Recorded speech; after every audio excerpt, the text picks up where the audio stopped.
Hello students. इस video में हम डिस्कस करेंगे फेब अटेम्प्ट में जो आपके पास ट्रिग्नोमेट्री और आईटीएफ चैप्टर के पूरे जो 6 पेपर्स हुए हैं उनमें से कौन कौन से क्वेश्चंस आए हुए हैं हम उनके बारे में डिस्कस करेंगे। ऐसे ही करके मैं आने वाले टाइम में आपको हर चैप्टर वाइज हम क्वेश्चंस को सॉल्व करेंगे जो भी आपको जेई मेंस 2021 फेब में आए हुए हैं। ठीक है, हम डिस्कस करेंगे कि उनको हम कम से कम टाइम में कैसे अप्रोच कर सकते हैं और कैसे उनको सॉल्व कर सकते हैं।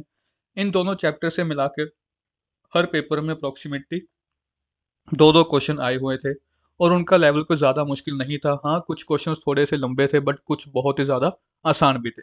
तो ये चैप्टर बहुत ज़्यादा इंपॉर्टेंट है, आपको इसके बेसिक्स फॉर्मूले बड़े ही अच्छे तरीके से आने चाहिए। ठीक है, सो बिना टाइम वेस्ट किए करते हैं अपना सॉल्व। फर्स्ट क्वेश्चन क्या आया था, tan of 1/4 sine inverse root 63/8 की वैल्यू हमने फाइंड आउट करनी थी। तो ये हमारे पास चार ऑप्शन थे। तो इसको आप कैसे अप्रोच करते, आप क्या करते, आप साइन इनवर्स रूट 63/8 को हम थीटा मान लेते। तो हमारे पास यहाँ से जो साइन थीटा है ये आ जाता है रूट 63/8। उसके बाद हम क्या करते होते हैं, एक हम बनाते हैं ट्रायंगल और ये थीटा है। तो ये कितना हो जाएगा, रूट 63, ये 8 पाइथागोरस थ्योरम लगा के ये आपके पास बन जाएगा 1। ये आपके पास बन जाएगा 1। यहाँ से यहाँ से हम क्या करेंगे, यहाँ से आप, अगर मैं इसको पूरे को थीटा मान रहा हूँ तो ये मेरे पास अब ये बन चुका है tan tan theta by 4। tan theta by 4। इसका जो फॉर्मूला होता है, वो होता है 1 - cos 2 थीटा। 2 थीटा तब होता है अगर यहाँ पे हो थीटा। ठीक है, क्योंकि हमने tan 2 थीटा का फॉर्मूला पढ़ रखा है ना कोस की फॉर्म में। तो ये होता है 1 - cos, इसका डबल कर दो थीटा/2 अपॉन 1 + cos थीटा/2 का स्क्वायर रूट। ये फॉर्मूला यहाँ पर अप्लाई करेंगे। यहाँ से आप कोस थीटा की पहले वैल्यू निकाल लीजिए। कोस थीटा आपके पास आ गया 1/8। कोस थीटा आपके पास आ जाएगा 1/8। और cos 2 थीटा का फॉर्मूला क्या होता है, 2 cos² एंगल का हाफ -1। यहाँ से थीटा/2 की वैल्यू निकल आएगी। ठीक है, इसकी वैल्यू निकालो, क्या बनेगा आपके पास, 2 cos² theta equal to 1/8 + 1 which gives you 9/8। और ये 9/16 बन जाएगा। स्क्वायर रूट करूंगा तो मेरे पास cos थीटा/2 कितना हो जाएगा, 3/4। ये वैल्यू आप यहाँ पर सब्स्टिट्यूट कीजिए और आपके पास देखिए क्या बनता है। रूट में हमारे पास आएगा 1 - 3/4, 1 + 3/4। ये क्या बन जाएगा, 4 - 3 1/4 + 3 7।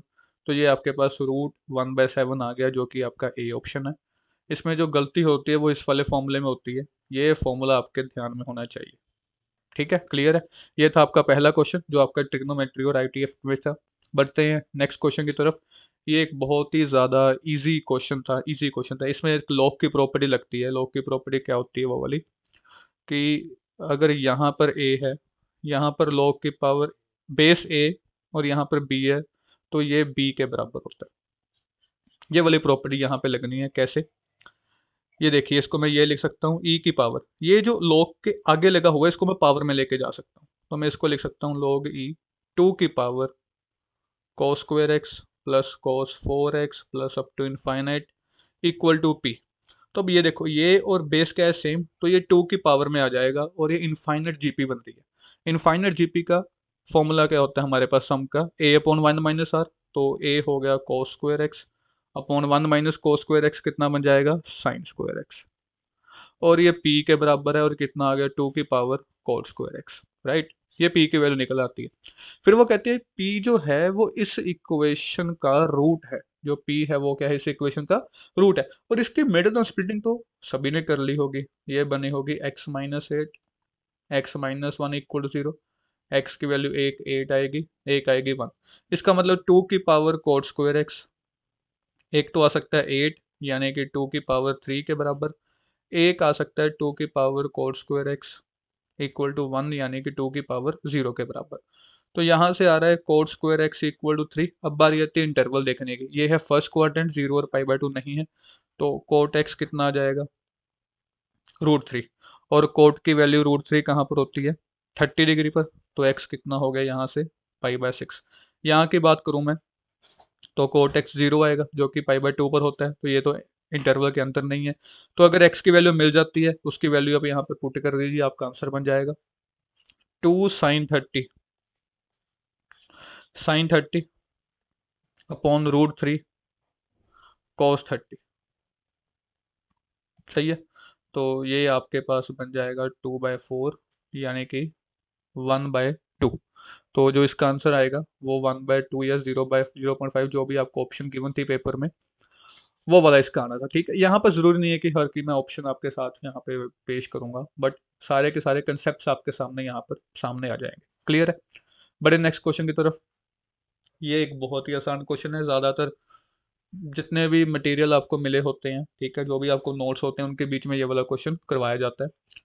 इसमें जो x है वो देखिए ध्यान से क्या है, इसको ओपन करूंगा मैं, कोस की पावर 0 थीटा, 0 का मतलब तो मैं यहाँ पर सीधा 1 लिख देता हूँ, तो यहाँ पर आ गया 1 plus cos square theta plus cos 4 theta, and चलता जाएगा इनफाइनट तक। ये इनफाइनट जीपी है, लगा दीजिए formula 1/1 minus r sine square theta. y की बात करूंगा तो ये बन जाएगा 1 plus sine square theta sine की पावर 4 थीटा, ये बन जाएगा 1/1 माइनस साइन स्क्वायर थीटा, यानी कि कॉस स्क्वायर थीटा। z की बात की जाए 1 plus sine square theta cos square theta plus sign की पावर 4 थीटा कोस की पावर 4 थीटा, चलता जाएगा, ये बन जाएगा 1/1 माइनस, यहाँ पर आएगा sign square theta cos square theta. अब हमने एक्स वाई और जेड के बीच में रिलेशन फाइंड आउट करना है, तो आप क्या करो, साइन और कॉस की वजह यहाँ से निकाल लो। साइन स्क्वायर थीटा कितना बन जाएगा, 1/x, कोस स्क्वायर थीटा कितना बन जाएगा, 1/y, यहाँ पे पुट कर दीजिए, तो जेड कितना आ गया, 1/1 माइनस 1/XY। एलसीएम वगैरह लेके आपके पास आ जाएगा XY/XY-1 cross multiply XYZ minus Z equal to XY। तो अब आपको ऑप्शन में दिख जाएगा कि कौन सी ऑप्शन बन रही है, ए ऑप्शन क्लियर आ रही है, XYZ equal to XY+Z। Clear है, बहुत आसान क्वेश्चन, ऐसा क्वेश्चन हम लेस देन 1 मिनट सॉल्व हो सकते हैं। ठीक है, अगेन अगला, ये थोड़ा सा टाइम कंज्यूमिंग है, बट आंसर इसका बड़ी आसानी से आ जाएगा। ठीक है, इसको ना अंदर मैं ट्राई करता होता हूँ जब भी ऐसा हो, तो टेन के फॉर्म में बनाने के लिए, क्योंकि tan इनवर्स ए प्लस tan इनवर्स बी का जो फॉर्मूला होता है वो बहुत ही ज़्यादा इजीली लग जाता है। तो पहले तो मैं 2 cot इनवर्स 5 को मैं लिख सकता हूँ 2 tan इनवर्स 1/5, और 2 tan इनवर्स थीटा, इसका मैं फॉर्मूला लगाऊंगा tan inverse 2 theta upon 1 minus theta का स्क्वायर, या एक्स स्क्वायर, आप जो भी कहना चाहते हो। तो ये सॉल्व करके आपके पास बनेगा, ये 24 आ जाएगा, 2 से कैंसिल हो जाएगा, तो ये आपके पास 5/12 बन जाएगा। दूसरी तरफ जो कोस इनवर्स 4/5 है, इसको हम ट्रायंगल की हेल्प से, अगर मैं इसको थीटा लेता हूँ, कोस थीटा आएगा 4/5, ये 4 ये 5, तो ये बन जाएगा 3। तो ये इसको मैं tan इनवर्स किसके बराबर लिख सकता हूँ, 3/4 के। तो ये मिल गया और ये भी मिल गया, इन दोनों में एडिशन का फॉर्मूला लगा दीजिए, tan इनवर्स 5/12। सिर्फ कैलकुलेशन बेस्ड क्वेश्चन है, और इसमें कोई दिमाग लगाने वाली बात नहीं है, इन दोनों को करो ऐड।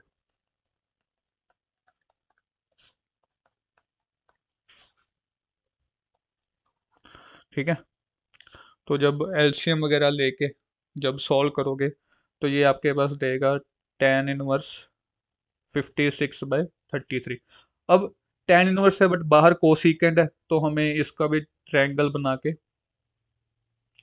या आप सीधा भी कर सकते हो कि ये परपेंडिकुलर है, ये बेस है, हाइपोटेन्यूज निकाल दो, हाइपोटेन्यूज निकाल लोगे, 56 का स्क्वायर होता है 3136, प्लस 33 का स्क्वायर लगा सकते हो 1089, ये बन जाएगा 4225, ये 65 का स्क्वायर होता है, तो हाइपोटेन्यूज 65 आ गया। तो कोस क्या बन जाएगा, कोस क्या होता है, कोसिकेंट, सॉरी कोसिकेंट होता है hypotenuse upon upon perpendicular, perpendicular कितना है 56। तो इसका भी आपके पास ये ए ऑप्शन बिल्कुल करेक्ट है, सिर्फ फॉर्मूला बेस्ड, सिर्फ कैलकुलेशन बेस्ड ही ये क्वेश्चन था आपका। क्लियर है। अब ये क्वेश्चन काफ़ी ज़्यादा इंटरेस्टिंग था, ये वाला क्वेश्चन। इस क्वेश्चन में क्या था कि इस क्वेश्चन में वैसे तो अगर आप सॉल्व करना इसको बैठोगे तो ये काफ़ी लंबा जाएगा। यहाँ पे आप cos c plus cos d का फॉर्मूला लगाओगे, ये वो करोगे, बहुत कुछ करना पड़ेगा। बट यहाँ पे आप ध्यान से देखोगे, अगर आप ठंडे दिमाग से, जो कि पेपर में करना काफ़ी मुश्किल चीज़ होती है, अगर मैं, क्योंकि मेरे दिमाग में सिर्फ और सिर्फ ये दोनों ही बचती है, बाकी दोनों तो देख के ही इग्नोर होनी बनती है मेरे लिए। ठीक है, क्योंकि पाई के बीच, पाई तक है ना, तो कोई नेगेटिव भी हो सकता है, इसीलिए सिर्फ। तो इसमें मैं क्या करता हूँ, मुझे √3/2 और 1/2 मुझे पता है कि या तो 30 आएगा या 60 आएगा, 30 आएगा या 60 आएगा, फर्स्ट या सेकंड क्वाड्रेंट में ऐसा कुछ करके बनेगा। तो मैं बारी बारी करके सीधा वैल्यू पुट करूंगा, वो मेरे लिए ज़्यादा आसान रहेगा, वो मेरे लिए ज़्यादा आसान रहेगा। जैसे मैं पहले वैल्यू पुट करने लगा हूँ π/6, तो x और y की वैल्यू π/6 पुट कर दीजिए।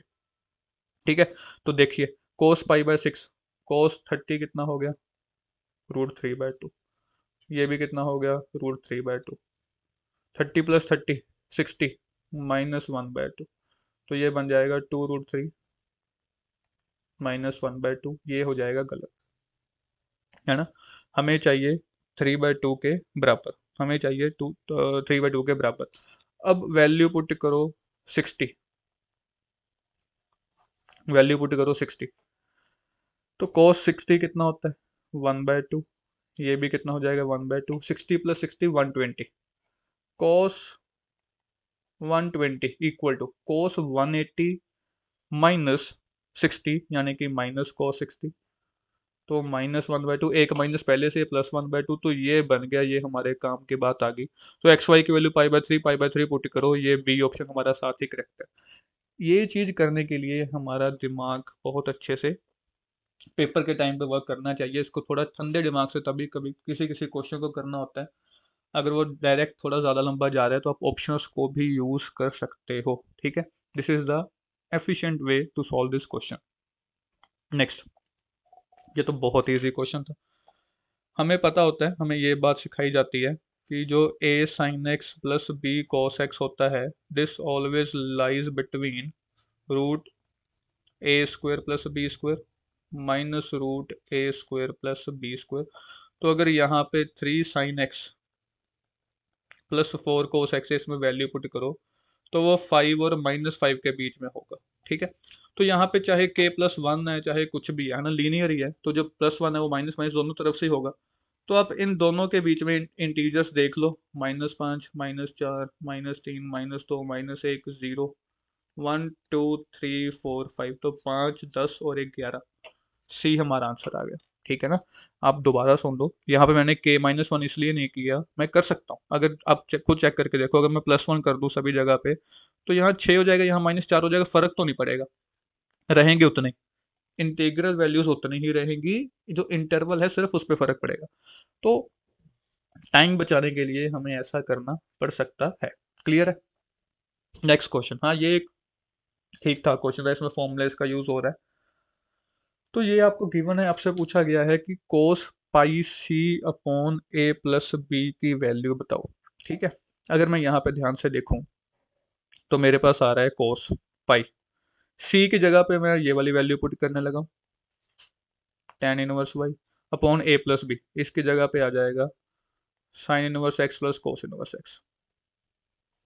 आप चाहो तो इसको k के बराबर करके साथ में k के मल्टीप्लाई करो, तो वो कॉमन आके कैंसिल आउट हो जाएगा। अब ये तो π/2 के बराबर नहीं होता, तो ये तो कैंसिल हो गया, तो मेरे पास क्या आएगा, cos ऑफ 2 tan−1y, इसका cos के फॉर्म में फॉर्मूला होता है हमारे पास 1 -y² अपॉन 1 + y², डायरेक्ट काम खत्म। जिसको बेसिक फॉर्मूलेज आते हैं उनको कोई नहीं रोक सकता, खास करके ट्रिग्नोमेट्री में। ट्रिग्नोमेट्री में अगर आपको हर पेपर में 2 क्वेश्चन आए हैं, तो एक क्वेश्चन बहुत ही ज़्यादा इजी आया हुआ है जो विद इन 1 मिनट सॉल्व हो रहा है। क्लियर है, नेक्स्ट क्वेश्चन पे चलें।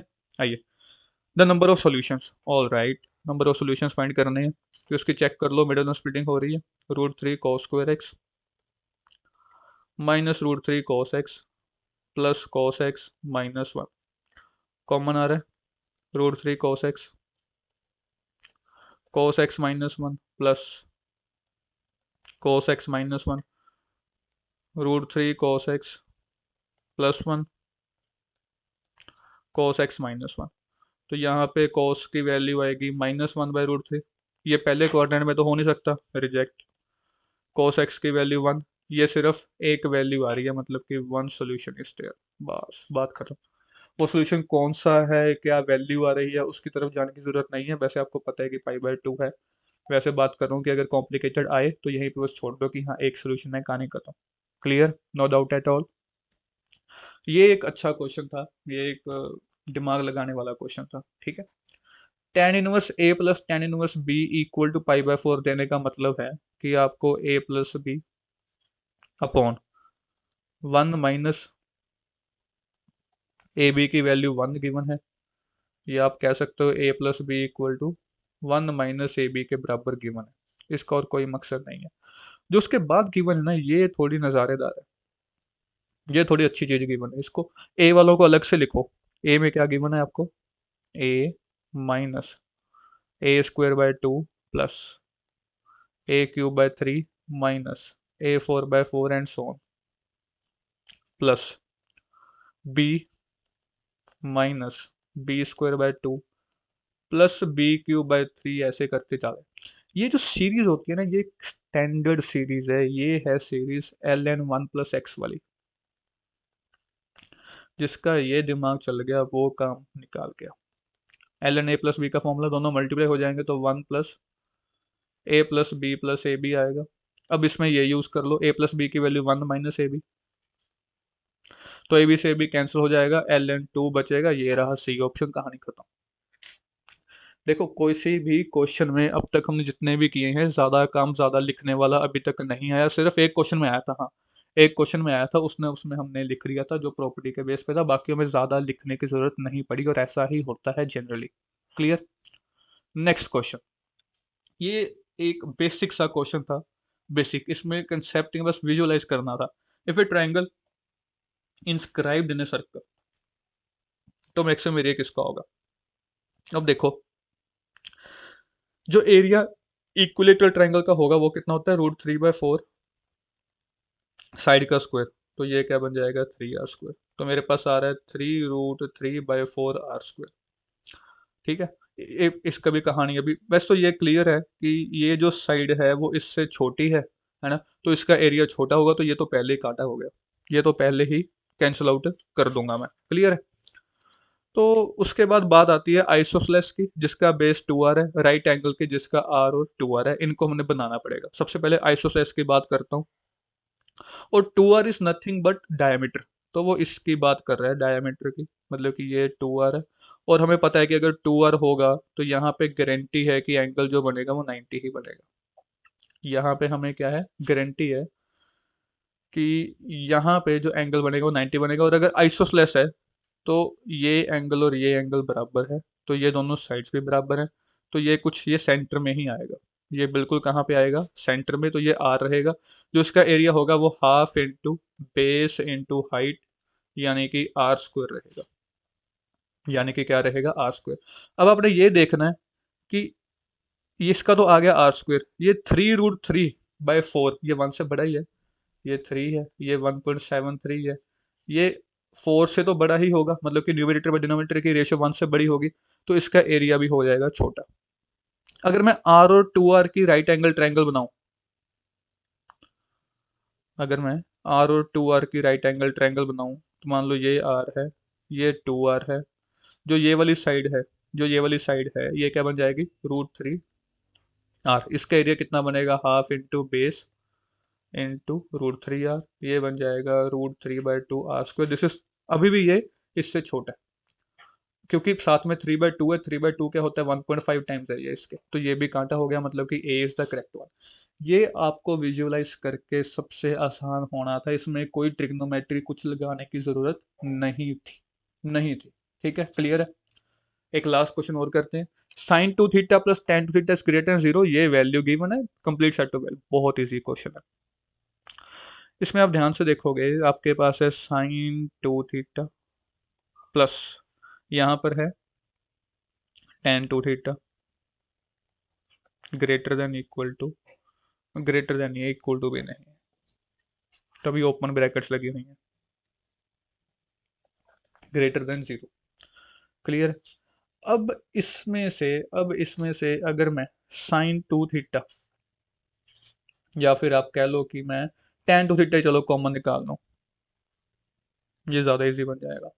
टेन टू थीटा अगर मैं कॉमन निकाल लूँ तो इसमें टेन टू थीटा अगर कॉमन निकल गया तो ये बन जाएगा cos two theta plus one greater than zero, यही बनेगा, यही बनेगा। क्लियर है।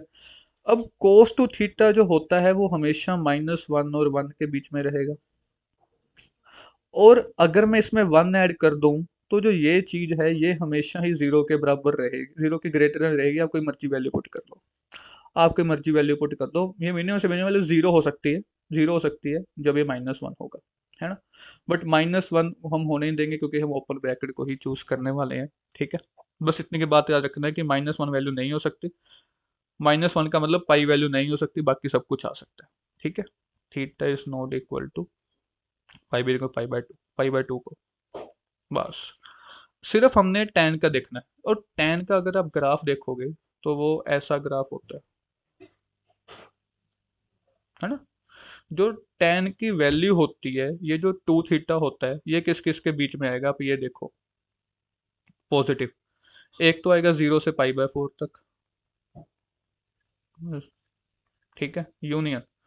फिर आएगा यहां से पाई से थ्री पाई बाय टू तक।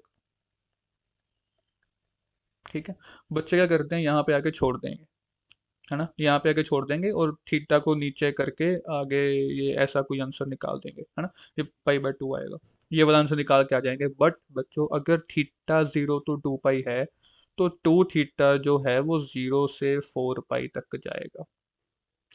इसका मतलब इसके बाद वाली भी हमने चीज जो है वो लिखनी है, कौन कौन सी, टू पाई से,